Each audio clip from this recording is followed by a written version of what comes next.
able to resist evil because we are prayed up and we are ready. We had at our church, at our annual conference, we had a Bishop's Day, and the bishop said to us that we should be pre-prayered, not prepared, but pre-prayered. It's good, huh? And that if we are pre-prayered, it doesn't matter what comes, we will be able to resist that temptation. How do you become pre-prayed?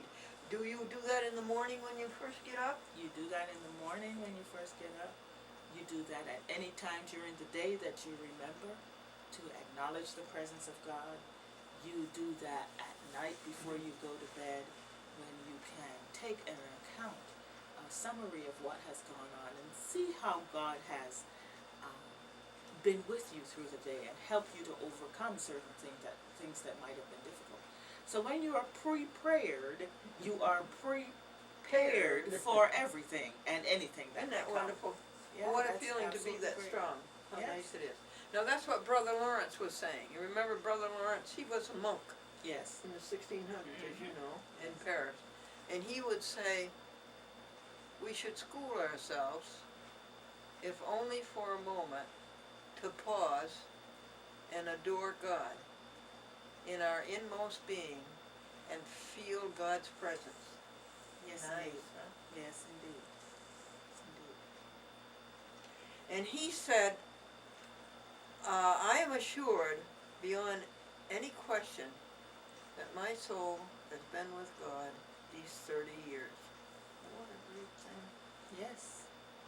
We When can you do it. When you have that assurance, absolutely.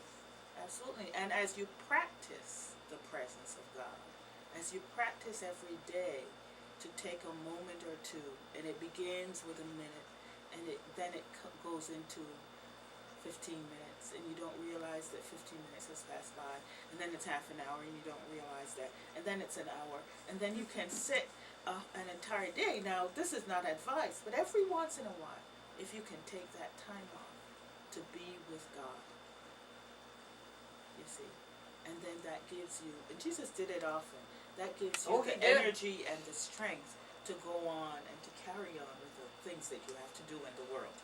He would get up early in the morning, wouldn't he? Yes, he would. Before anybody else did, and he'd go to a far-off place And pray. and pray. You like that, folks? Then, so thy kingdom come. Is somebody coming to see you? Maybe, I don't know. Can you turn it off? In heaven. Mm-hmm. Okay, let's talk about that. All right, Greg, give me a cue. All right. Thy will be done on earth as it is in heaven.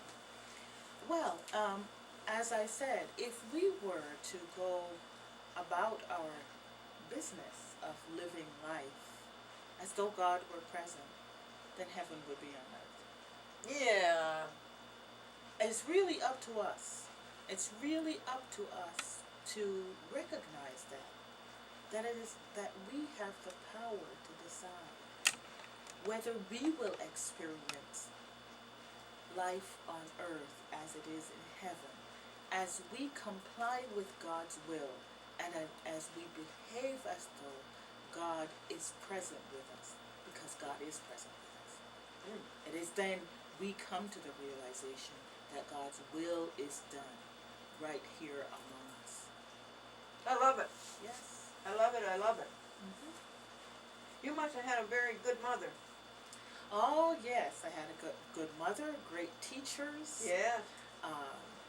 Those people who were in my faith community, who helped to nurture me and guide me. Yes. And all the way through seminary, I had some excellent seminary professors. Did you? Who dispensed great wisdom, who were very prophetic in what they said, who certainly were steeped in the scriptures. And I am very grateful for all of that. For my mother, all the way through my life, I have been blessed with wonderful teachers. And it is so much nicer if you could find somebody to do it with. Yes, absolutely. Absolutely. So we've got So I've always said, you know, you can have heaven on earth just the way you live. Yes, just the way you do. On earth as it is in heaven. Now give us this day. Give us this day. Give us our needs. Now Jesus is very clear in giving this model prayer that God is willing to give us our needs. Jesus is thinking back to the time when the people of Israel were in the desert, or in the wilderness. Yeah. And they were given manna, just enough for the day. They could not hoard it, they could not save it. It would turn sour, it would turn bad. They could only use what was given for the day. Give us this day. And our daily Jesus bread. knows that God's capacity is such that we only need to be concerned about today, because That's right. God is taking care of tomorrow. Yes. You see? Right. We have to learn to trust. And you're not going to be distracted by tomorrow. You're going to put your concentration on On today today. and do it so much better. We Right. are. Right. Living in the moment is the current phrase, Yeah. the current pop culture phrase. We want to live in the moment. Well, Jesus said this long ago. Give us today our daily bread. Jesus said, do not worry about tomorrow. Tomorrow has enough worries of itself, of its own. Sufficient under the day. It is the evil thereof. So we just take care of what's needed today. And God will supply Oh yeah. as we need. And folks, when I do it, when I feed the animals at night, I feed the raccoons, and I say, give them this day their daily bread. Yes. Give them this day their daily bread. And God takes care of all creatures as well. Yes, He made them all. That's right. Give us this day our daily bread. And forgive us our debts. Yes, forgive us our debts. We are indebted to others, and we cannot go to God and ask for forgiveness of our debts unless we are willing to forgive others their indebtedness to us. That's right. So Jesus is a very clever psychologist, Indeed. because he ties our own forgiveness and our own asking for that forgiveness. He what? He ties our own forgiveness and our asking of God for forgiveness to our forgiveness of others. Yes. So we can't really pray this prayer unless we are willing to forgive other people. You see? Yeah, that's so good. There's so many people who say, oh, I can't forgive. That's a good insight. Very good insight. You see? I know it's hard to forgive, isn't it? It is hard to forgive. But when we make the effort and when we ask for help, again, Jesus says, ask and it shall be given to you. In this very chapter, he says. Right? That seek and you shall find. We'll find Knock it. and the door shall be open. So if we ask for help in forgiving, the one who forgives everyone without hesitation will help us to forgive. We don't have to do it on our own. God is always there to help us. Again, we go back. Our Father who art in heaven, heaven is present with us. We just have to acknowledge it. And so forgiveness of sins will come as we are willing to forgive others. I don't know how God can forgive us for some of the things we do. Well, God always forgives. God knows, God has the capacity to forgive beyond what we can even imagine. Really. And that's what's so amazing about the God we worship. That even despite what we do, God still forgives us. Sometimes I sing a person a hymn, and that's a little easier. Mm-hmm. Like, just a second. May thy rich grace impart strength to our fainting heart, our zeal inspire. Oh, hear us while we pray, take all his guilt away. Oh, let us from this day be wholly thine. That's somehow a little easier to forgive through a hymn. Yes, and we use whatever, we can use whatever means makes it easier for Yeah, us. right. We can sing our prayers, you know. Yes, We can sing our Yeah. prayers. yes, you can. The hymns help us a lot. Yes, they do. Particularly the hymns written by Charles Wesley. Yes. Didn't they have a wonderful mother? Oh, yes. Oh, yes. John and Susanna. Charles Wesley, who started the Susanna. Methodist Church. That's right. Was he at Cambridge or Oxford? I think it was Oxford. It was Oxford Yes, that they Oxford. started their movement. Yes, yes. Among the college students, they That's started right. their movement. Yes. Yeah.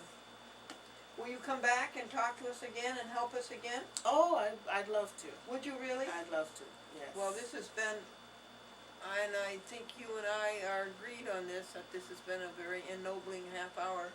Yes, indeed. And thank you so much. Is there anything that you wanted to say to the folks before we leave? The one thing I would say is, remember, God is for you. No matter what you are experiencing, there's a God that loves you and is for you and wants to reach out to you, and is reaching out to you. You simply have to reach back to God, and all will be well and in order. How can you spend your time anywhere else? Grace be unto you and peace, right? Grace be Yes. unto you and peace from God your Father and the Lord Jesus Christ. Absolutely. That is the greeting.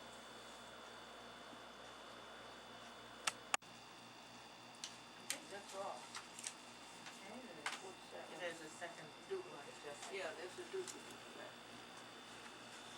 Do you have a copy machine? Yeah. Okay, so I can copy these three, that's all we Here need. you go. There's this.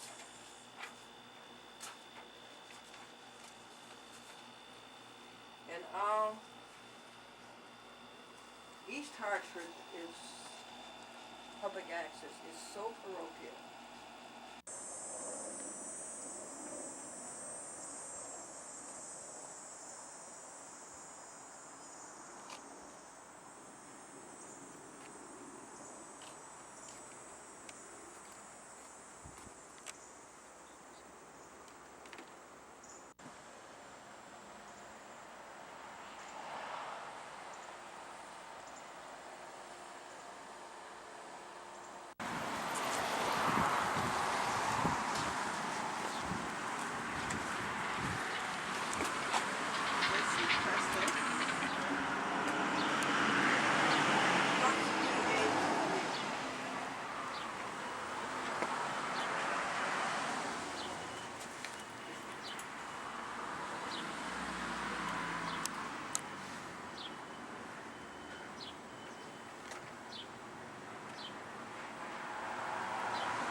Or did it happen?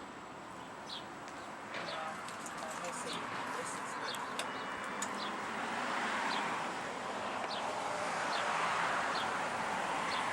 Reverend Scott's calling.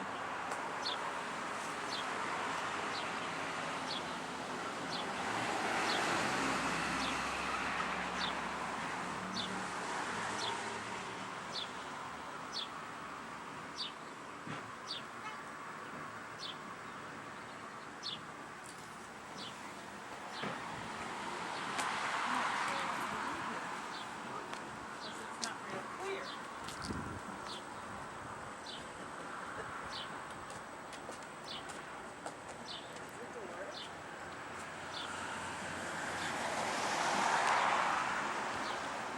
It doesn't look as though this is it. As I press this.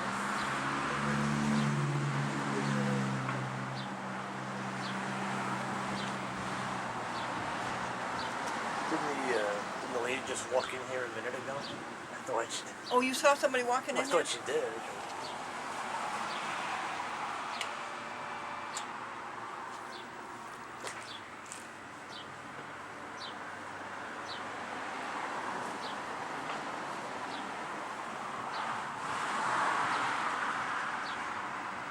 All right. Is there a place under the door? Beside the door, right here is good.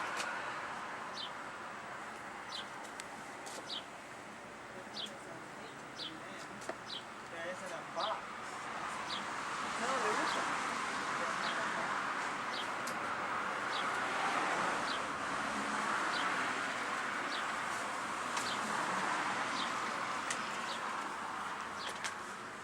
they're dysfunctional, they should have somebody here. Is somebody answering the door?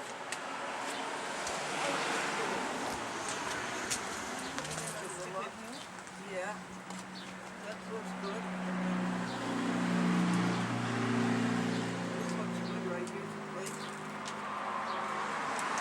Well, good. Maybe if you push, you could get it in.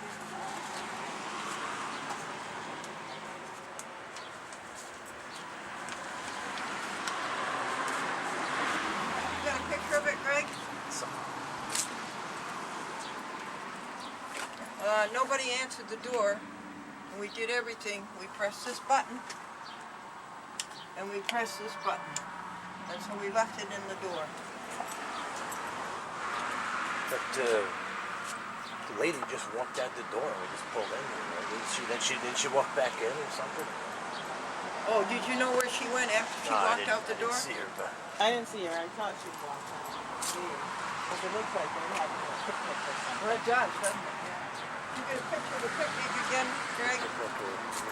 Maybe the lady who walked out the door, did she pass us? When we were coming in, she was walking out.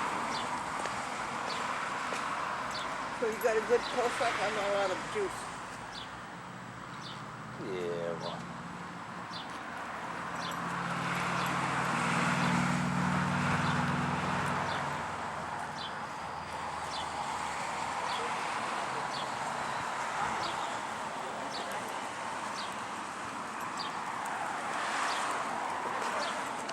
There's no way she can miss that, right?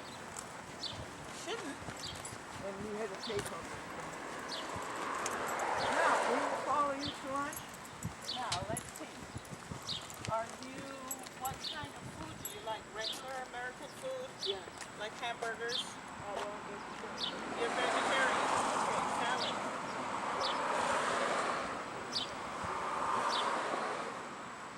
No, we could go to Panera. We'll see. All right, that sounds good. So we'll come up to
Oh, hi.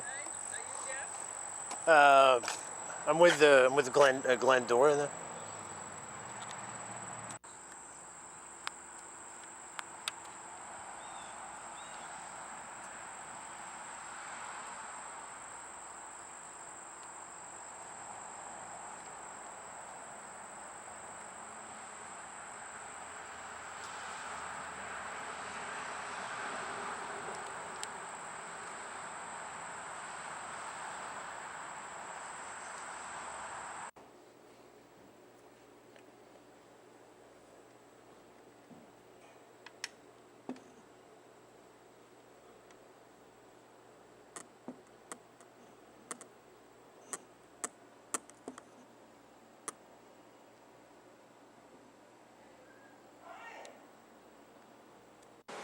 Hi there, everybody. How are you today? I am so happy because we are in East Hartford, Connecticut.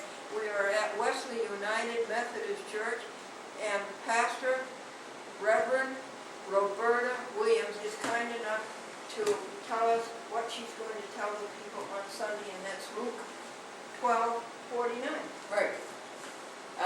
So we always think about Jesus being, you know, a guy who came to earth to talk about peace, but one of the things I'm going to read from Luke chapter 12, 49 to 53, because at the end of his earthly ministry, he said, I didn't come to bring peace.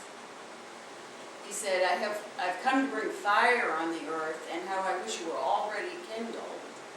I have a baptism to undergo, when he was speaking about the crucifixion, and how distressed I am until it was completed. Do you think I come to bring peace on earth? No, I tell you, I come to bring division. From now on, there'll be 5 in a family divided against each other, 3 against 2, and 2 against 3, father against son, and son against father, mother against daughter, and daughter against mother, and mother-in-law against daughter-in-law, and daughter-in-law against mother-in-law. So he kind of covered all the bases. That is not peace. Right, now he would have to add, ex-wife, and your ex-husband, your first ex-husband, your second ex-husband, no. He'd have to add, but, Sorry about that.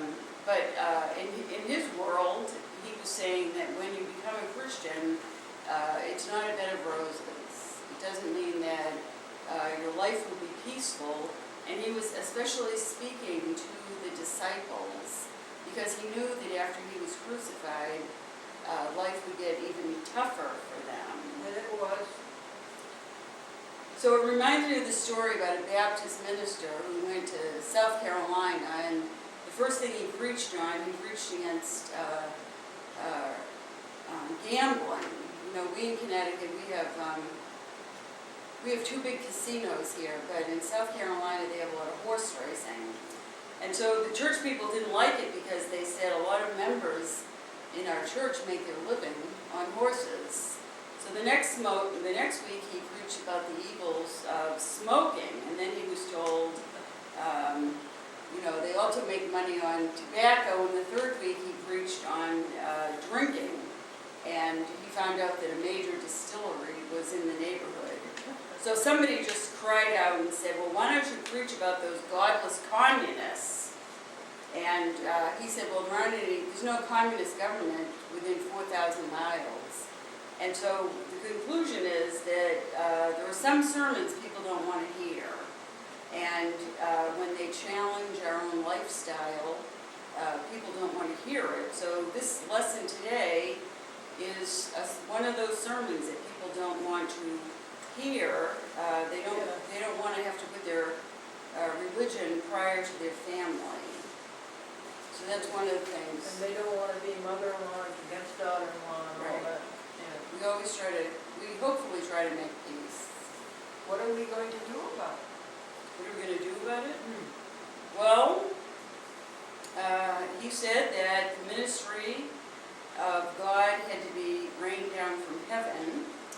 And there's another sermon illustration. A lot of people today are even more familiar with C.S. Lewis because some of his famous books have now been made into movies that were highly rated, Narnia.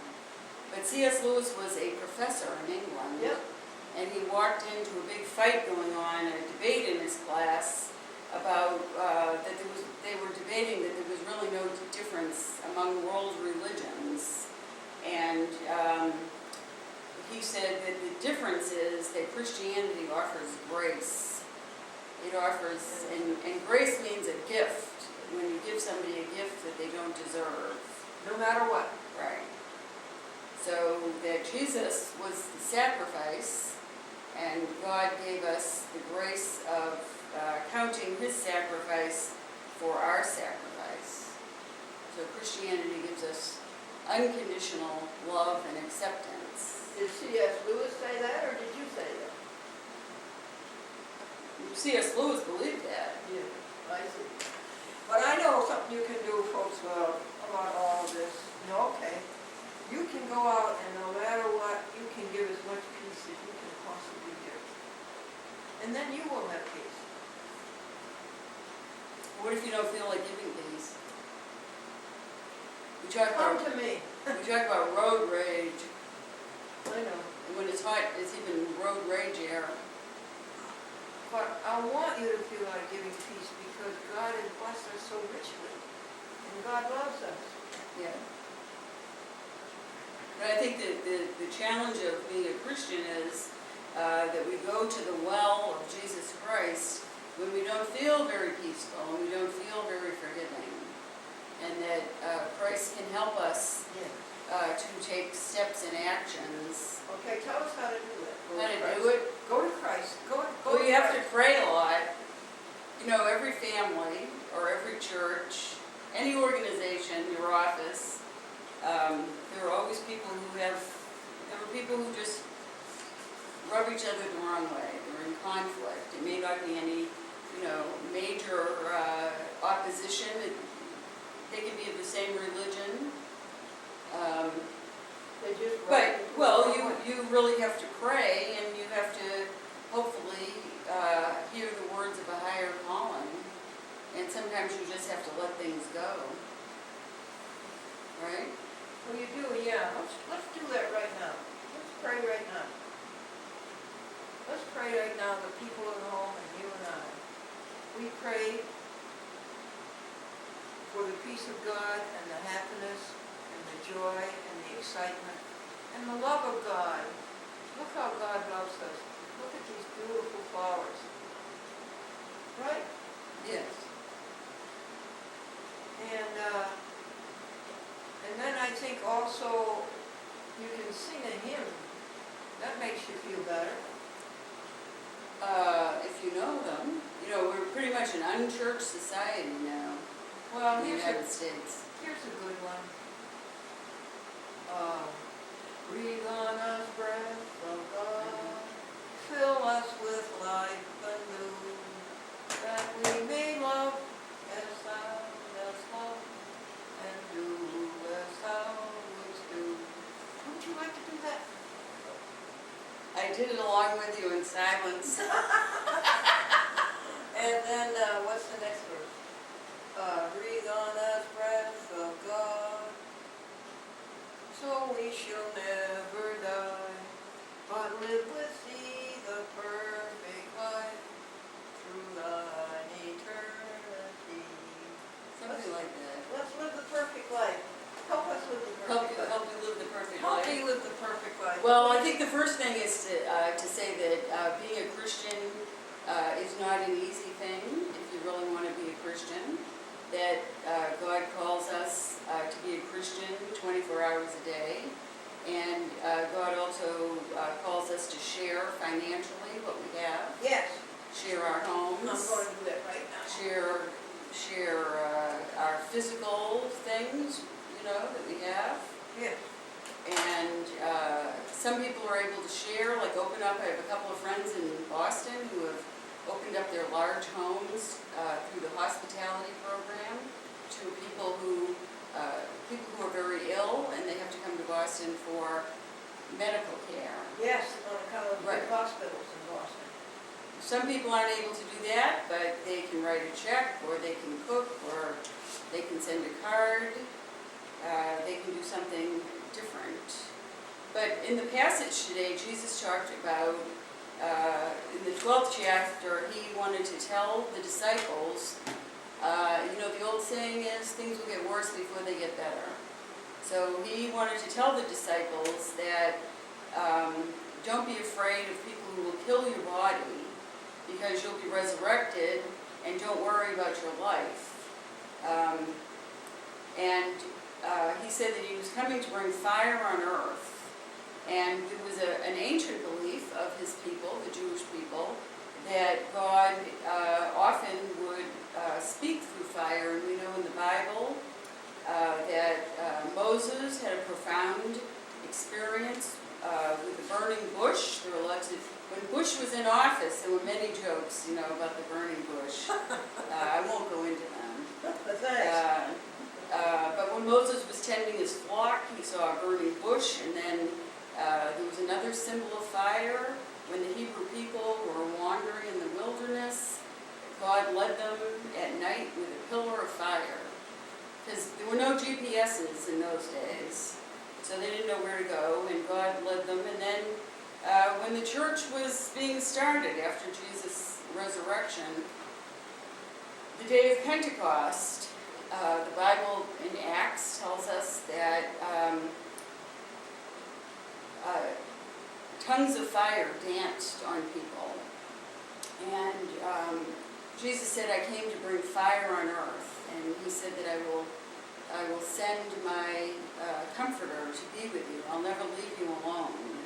So that's a third experience that we have with fire. Is that the same as lo, I am with you always? No, that's a joke about it flying in airplanes. No. Lo, I am with you always, it doesn't have to do anything with fire. Isn't that Matthew 28? Oh yes, it has to do with Jesus ascending to heaven. Yeah, didn't he Yes. didn't he say that he told to the disciples to make disciples of the whole world? All nations. All Yes. nations, is that what he said? Yes. What Bible do you like, Beth? What edition do you like? I usually read the New Revised Standard. Oh, yes? Yes. This, what do you think of this one? This is the New English Bible, and they were 13 years. Well, I'll finish it with saying about the Old Testament, and Yeah. the New Testament uses fire as a metaphor, a way of talking about how God punishes and purifies and also strengthens the world. And, in Jesus' day, they knew a lot about gold and how gold is made, that you have to get the rough ingredients out of gold before you get it, and you do that through heating. There are certain things in the world even today that you have to get the temperature up before you can get the good things out of it. We did that the whole month of July, 100 degrees. Right. And what did we get good out of it? Not much. We get high electricity bills. Those of us fortunate enough to have air conditioning.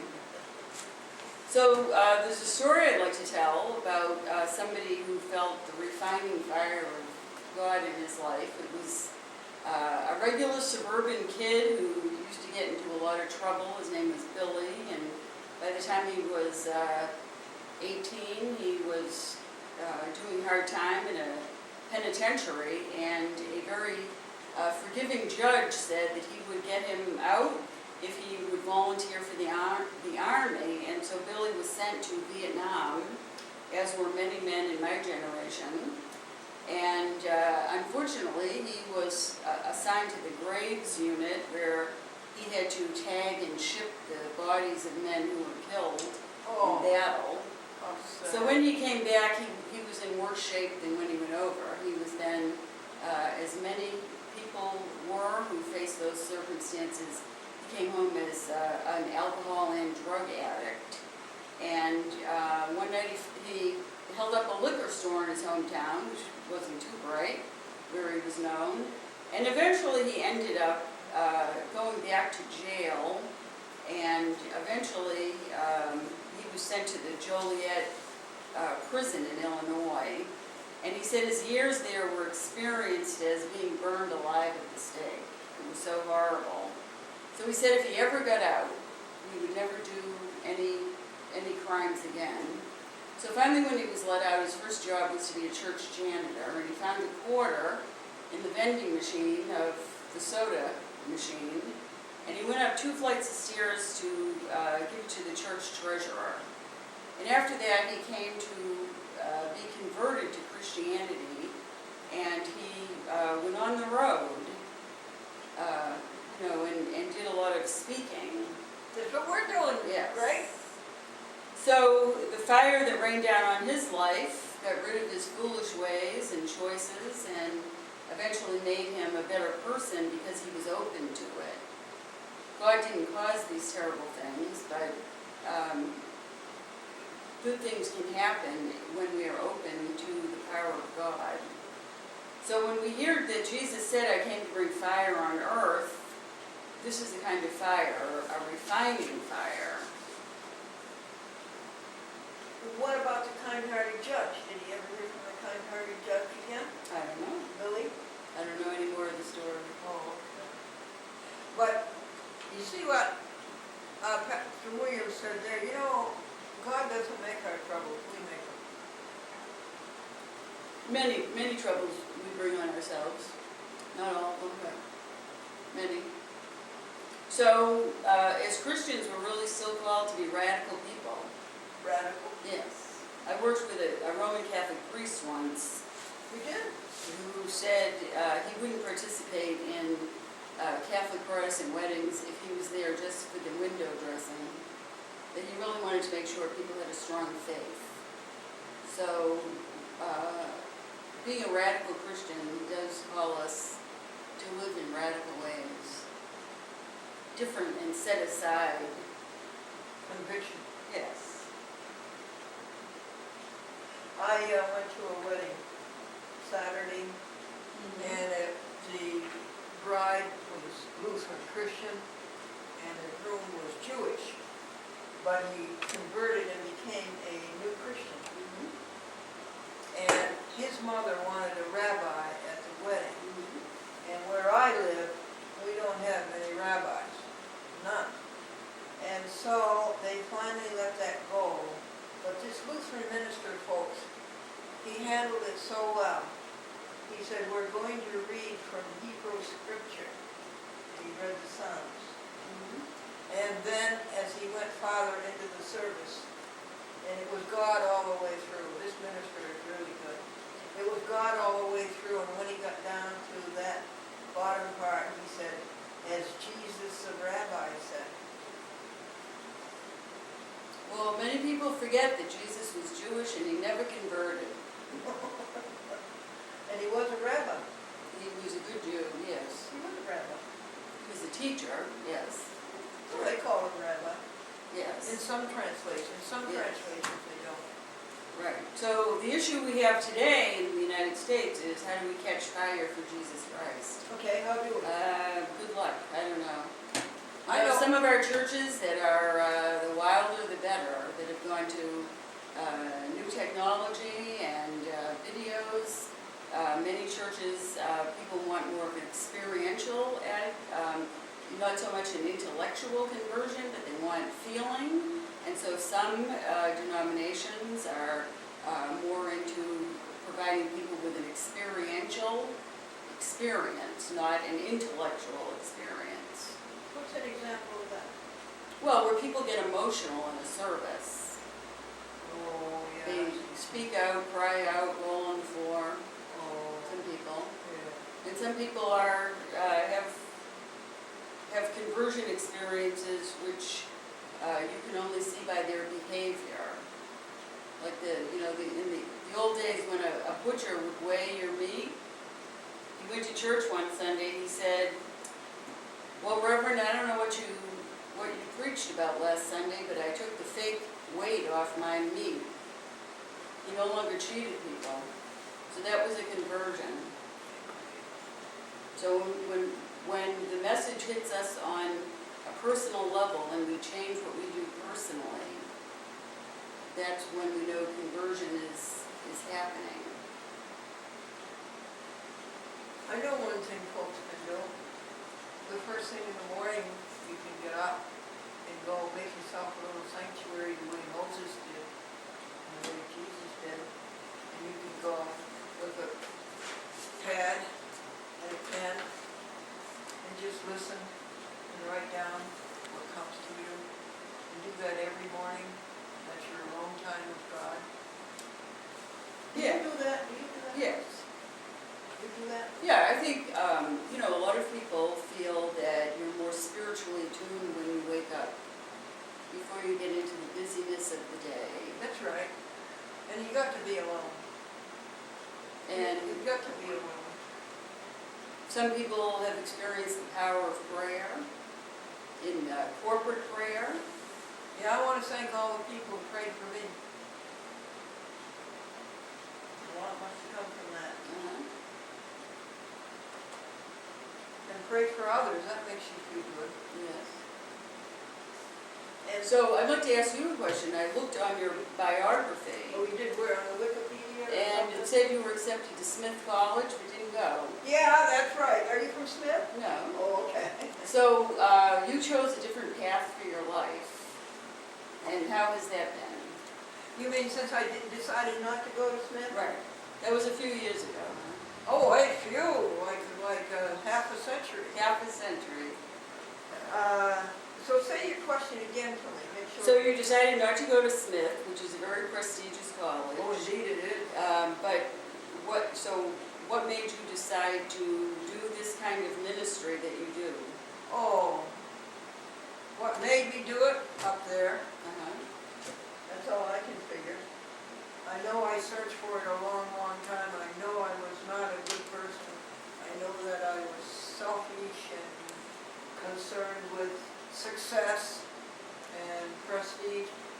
But just one thing that came in relation to the thing about Smith College is that even though that would be a prestigious appointment, by the way, that was a A woman's college in those days. yeah, but what do you call that? Teachers, assistant teacher student, a graduate student who teaches the undergraduate students psychology, that's what it was. And even though that would have been quite prestigious and would have answered some financial need of the time, it really wasn't what I was looking for. Mhm. And so I sat down, and please, if you're this age, 22 or 23, sit down alone with your pad and your pen and ask God what God intended you to do with all of the gifts and talents that He gave you. Tell me about yourself. When did you answer the call? Well, I grew up in a United Methodist Church parsonage. Oh, you did? Yes. Your daddy was a... Well, my father had been a minister and he died very young, and my mother remarried, and she married a widowed minister. And so I grew up in the United Methodist Church parsonage, and I've lived in 11 different suburbs of Boston. Name them. Oh, I could name them. Quincy? No. It would bore people in Cambridge? Connecticut. No, not at all. Quincy, No, Cambridge? if you want me to name them, I'll name them. Would you?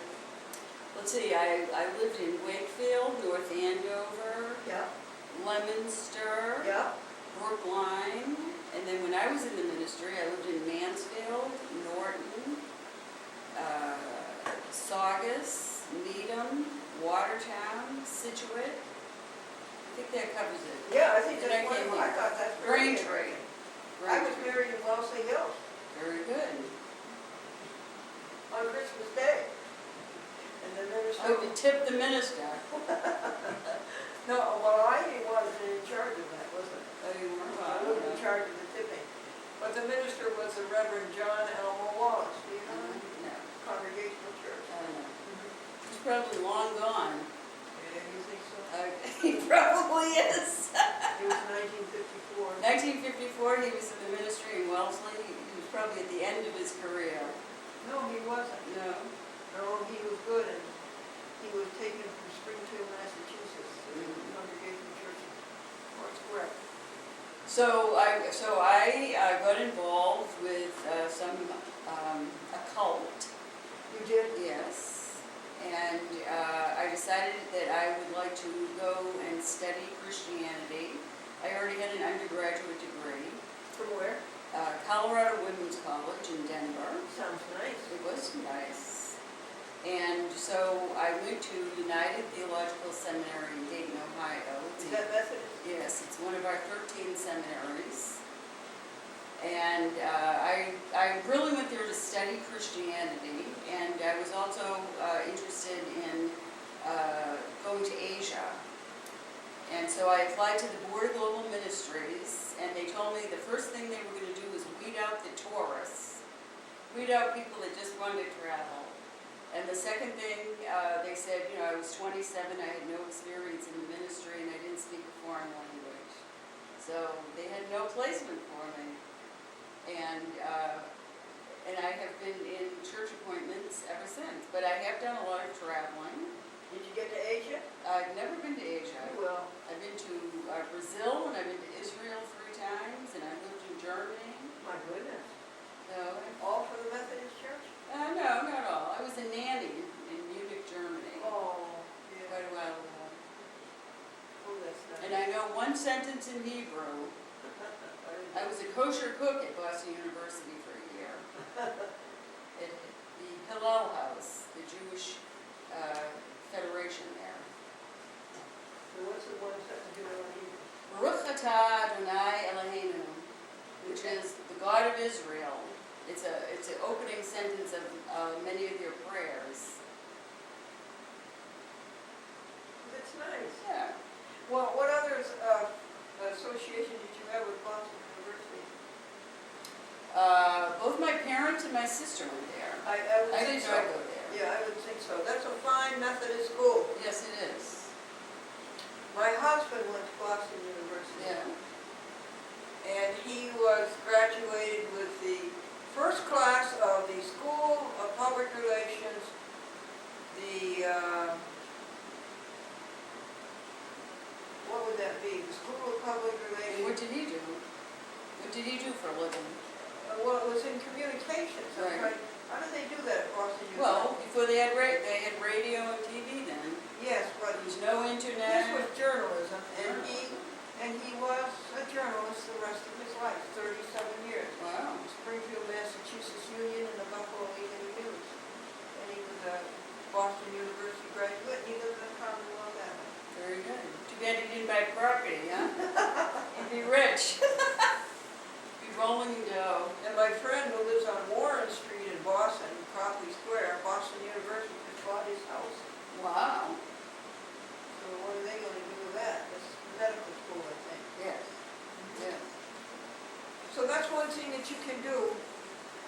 Just get up the first thing in the morning and listen to the treasure that God has for you. And it has your name on it. Well, 1 minute. Very Well, good. it's nice to meet you. Nice to meet you. And this is for For the church.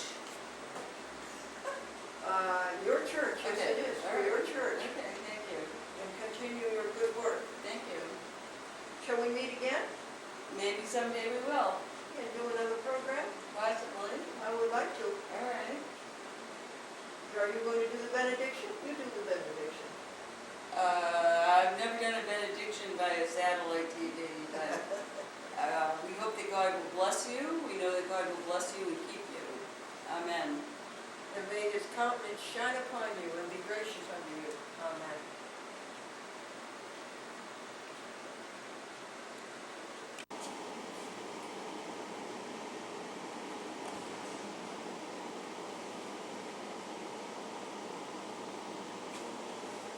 Town of East Hartford.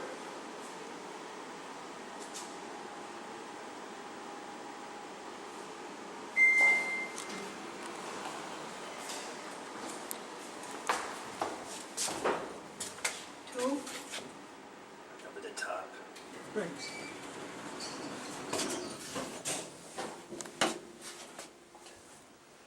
Probably gonna put it that way. Don't fall out.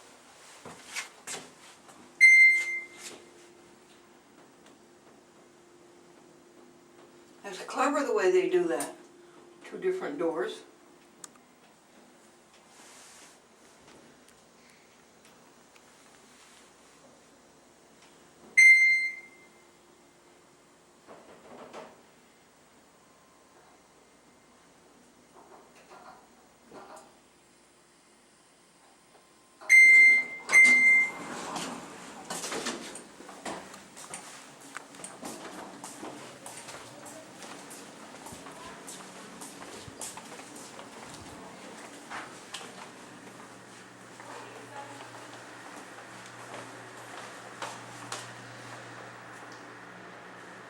You remember where it is?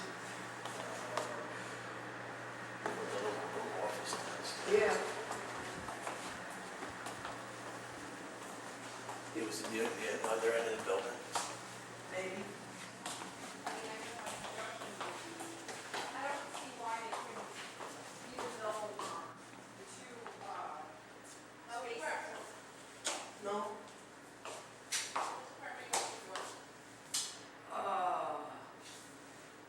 Two, Frank Casetta and Public Access.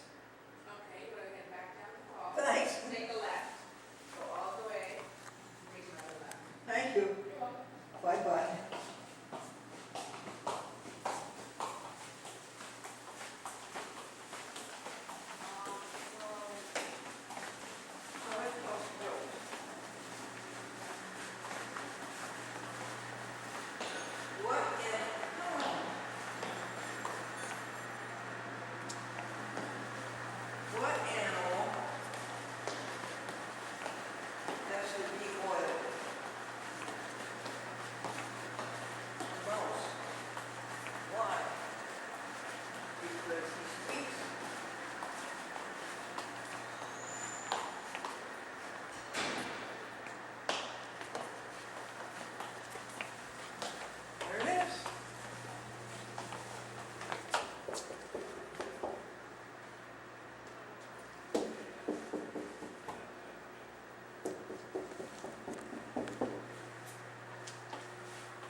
council, Yeah, legal right counsel. down there on the left. Oh, thanks. That's where we Do sit. you wanna come with me, hon, or you want me to wait for you? I'll be right there in a second. Oh, you're, okay, I'll wait for you here. I'll be right there.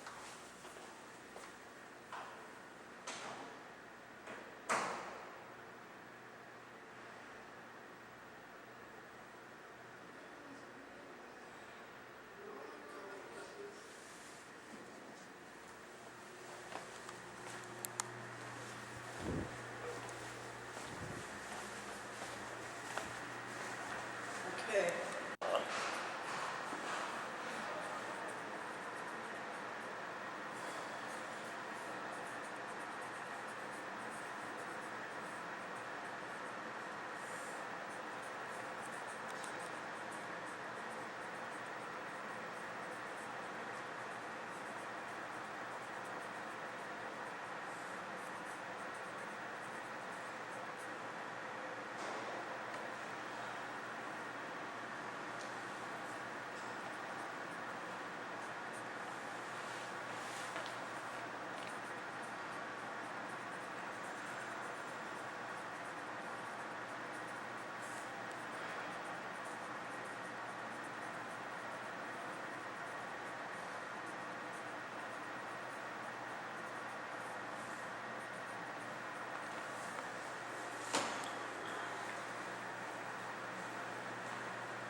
Yeah, this is it. I am so sorry, Chuck.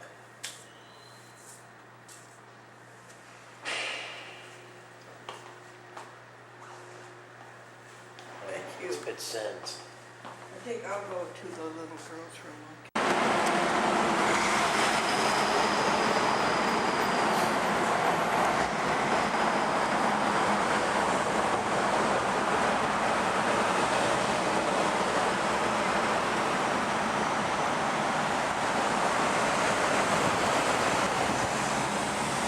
Folks, it's 4:40 p.m. and Greg, who hasn't had any sleep all night, and I are going to Plainville.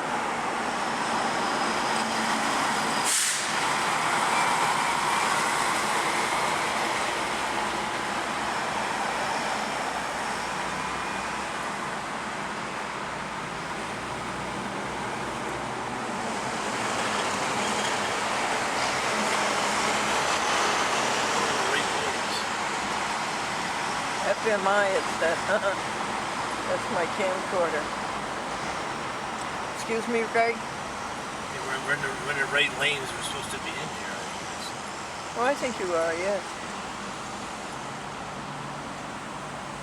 I just said ground wall. Is that a Lincoln? No, a Nissan. It's a Nissan Altima. Oh. Is that a high model? Yeah, a little bit of this. See, it has triangular taillights like a Lincoln. Oh no, it certainly isn't a Lincoln, but it's bigger than most of these cars.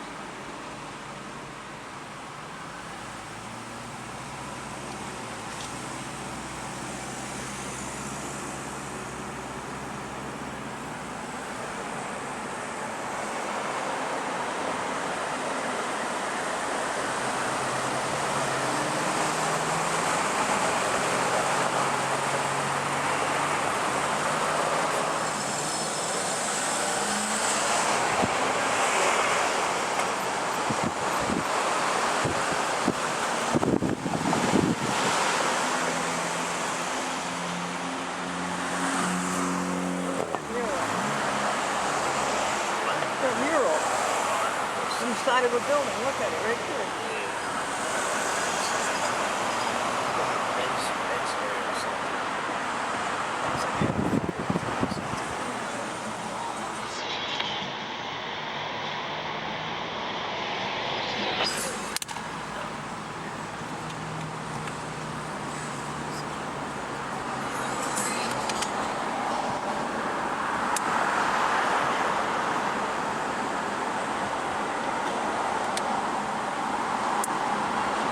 Route 84, going west to Plainville. When we get to Plainville, we're going to the TV station. We're going to get the applications. Then we're going to go to a bar. What? We're going to go to a bar. And we're going to ask the bartender if he knows anybody who will sign for our program.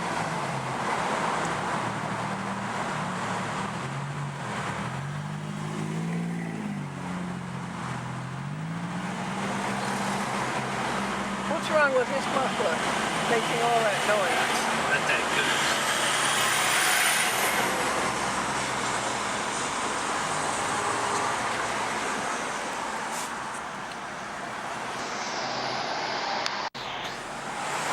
That's what I like to see, the churches above them all, their steeples rising to God.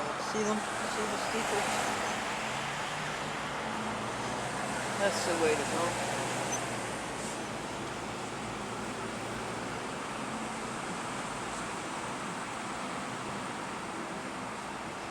Breathe on us breath, O God, till we are wholly thine. Until this earthly part of us glows with thy spirit divine.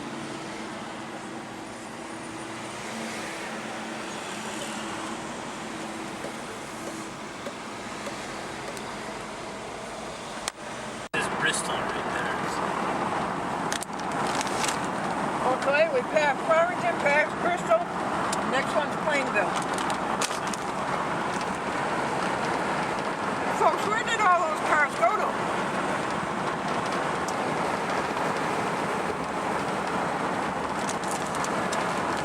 Here's the cherries. Did half of the blueberries.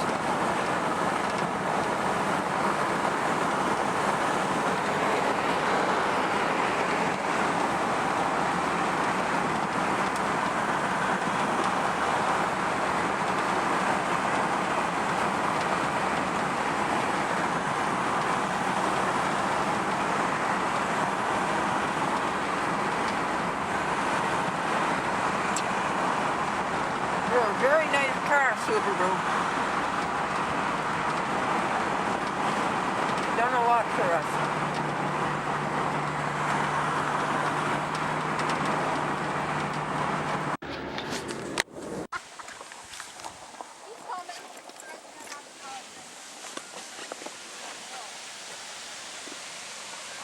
This is the Averio camera, JVC. And we got to church on time.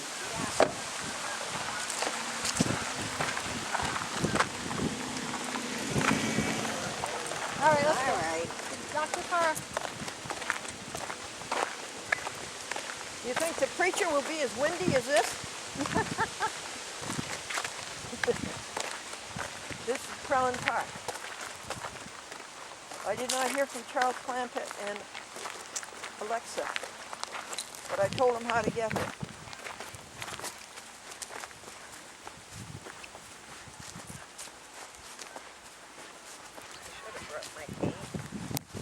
Oh my God, what did you just say?